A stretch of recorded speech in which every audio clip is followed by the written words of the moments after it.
Hey everyone, in this video I'm going to talk to you guys about animal familiars, spirit animals, and animal totems. So, if you don't know what any of those are, spirit animals, well first we're going to start off with spirit animals. Spirit animals are animals that you have a spiritual connection with. They tend not to be physical animals, but rather like actual spirits of animals, and they hold the actual qualities that that animal has. Um, they are an animal spirit, so I don't think it's like some demon in disguise, I guess. They usually have similar personality traits to you. For example, if your spirit animal is if your spirit animal is a turtle, you might be shy, reclusive, and you might you might be safe with all the decisions you make. And if you think about that, that's like a turtle, because turtles, they like to hide in their shells. Predators can't really prey on them, and they're really just safe, grounded people. So, but it doesn't have to be that general, but just generally, people usually have some aspects that resemble their spirit animal in their personality. Your spirit animal is determined when you're born. It doesn't change throughout your whole lifetime. Um, Unlike totem animals, but I'll get into that. So your spirit animal, you have it through your whole life. It resembles you. Like, let's say you were an animal in the animal kingdom, you'd probably be your spirit animal. Just because it's most like you in personality terms, it's mostly what you're about, things like that, and it has your energy to it, because everybody's energy is different, but some people's energies are similar, and so spirit animals' energies are similar to your energy in a way. So those are spirit animals.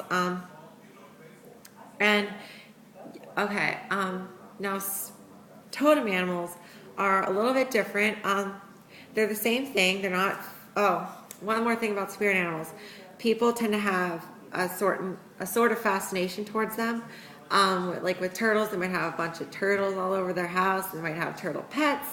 They might have turtle statues, turtle paintings, everything turtle. But no, not that extreme. But it's gonna. They might be fascinated with turtles. And so, okay, so back to totem animals. Totem animals are pretty much animals that you call, like animal energies and spirits that you call upon to help you in your magical workings. Spirit animals also might appear to you whenever you meditate, whenever you do any sort of energy working. You might actually feel your spirit animal. You might actually see a glimpse of your spirit animal, and it's not going to be physical. It's going to be spirit, of course, but it might show up, but it's always there. So just remember that it's always there. It's always with you. And yeah, but okay. So back to totem animals. I'm sorry if this is so scattered, but okay. So totem animals are pretty much like animal spirits that you call upon, and they have some sort of connection with you, but it's not as strong as a spirit animal. It's going to be a temporary connection that you're going to make with a certain animal that you can call upon to do when you do any magical workings, any meditation, any astral projection. Spirit animals and animal totems are great for when you do astral projection. They help watch over your body. They can guide you through the astral planes. They're really just great in that aspect. And yeah, shamans mostly work with spirit animals and stuff like that. Animal totems. Witches tend to use more the animal familiars, but it's kind of the same thing if you think about it. Like, why not? But so anyway, spirit animals and animal totems, great thing. Now animal familiars, they're the actual physical animals that you have as pets. There's no spiritual connection. There's no soul-bound, concrete thing in your life, like how your spirit animal is like. I don't want to say it's a soul contract, but you guys are tied. It's like you're tied to that animal spiritually. And with the animal familiar, you're just emotionally and psychically connected to that certain animal. And afterwards, when that animal dies, you might actually still see that animal. It might appear to you still, its actual spirit might appear to you still, but only if that connection was so strong. People who make a psychic connection for their animal familiar with their spirit animals, like let's say your spirit animal was a mouse, a rat, a snake, anything that you could have in your house, or anything, any pet actually. I mean, you could have any animal as a pet, really, if you think about it. If you live on a farm, if pig is your spirit animal, if your animal familiar is your spirit animal, it's gonna tend to be more stronger than if you just did a random animal. Like let's say you had a pet hamster and you made a psychic connection with that animal. It's not going to be as strong as if your spirit animal was a cow and you had an animal familiar as a cow. It doesn't have to be an owl. Animal familiars don't have to be any magical beings that are in all these myths, all these things. It doesn't have to be a cat, it doesn't have to be an owl, it doesn't have to be a black dog, it doesn't have to be anything like that. It can be any animal, actually. And the way that you make that connection is that you really bond with that animal a lot. You tend to imagine how they feel, how they interpret things, and when you do that, that animal will recept those feelings that you have, and they'll start to actually work on that with you, and you'll eventually have that psychic connection. And animal familiars are great because they appear like they're pets. They don't appear, but they come to you whenever you do any spiritual workings, any meditation, any spells, any divination. They come to you because they feel that energy. They feel your psychic working. They feel your intuition, and you can feel them.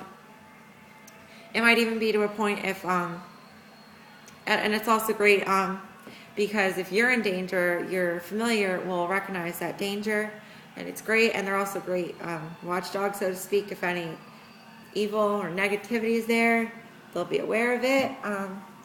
And so are spirit animals, but it's just less of a physical thing with like this animal totems and spirit animals. It's less physical, it's more spiritual, and you need to be more in a meditative state. But with your animal familiar, you can just be on a mundane world, I guess.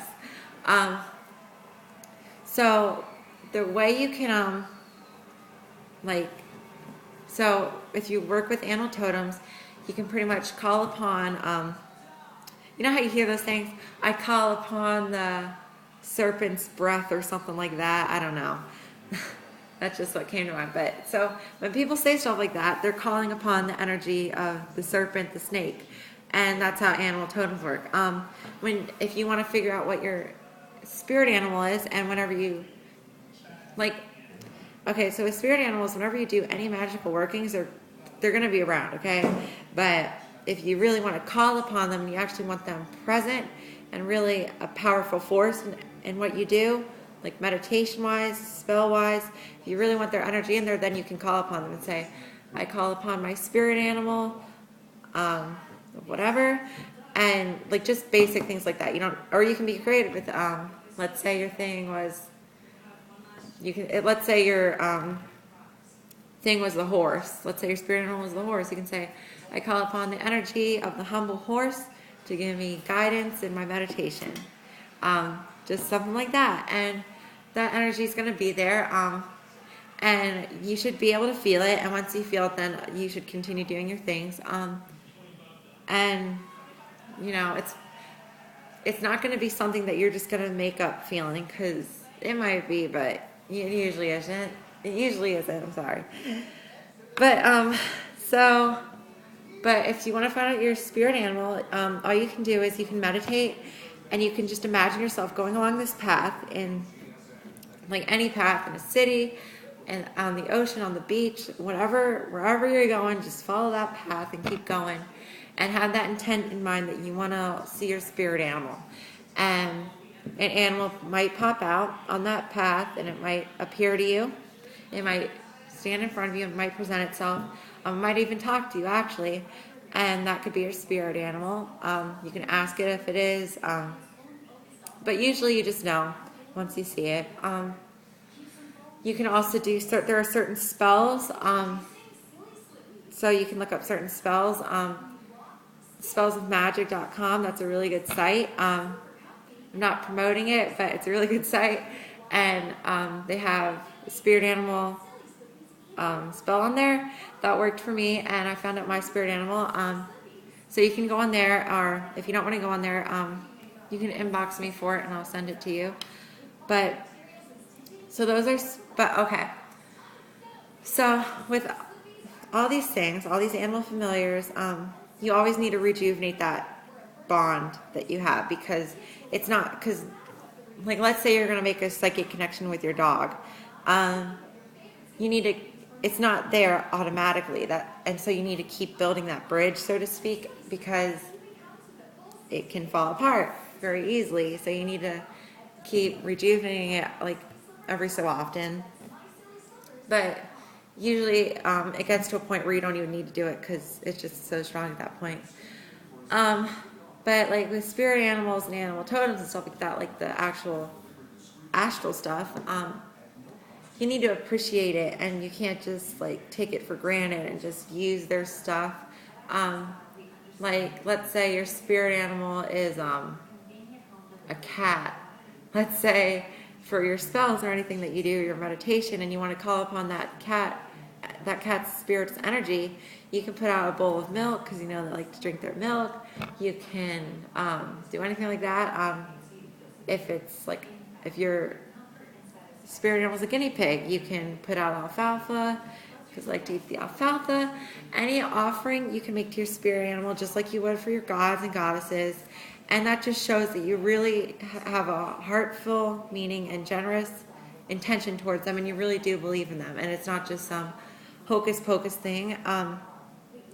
But you do need to appreciate their energy, and you need to be resourceful, that you can't just be like, oh, I want this, I want this. You need to take into consideration that they're there to help you, not to give you what you want, because some things you need to find out on your own, some things you need to do on your own.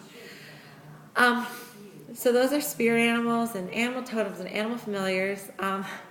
If you have any questions on them, you can inbox me or comment. And I hope you guys enjoyed this video. Blessed be.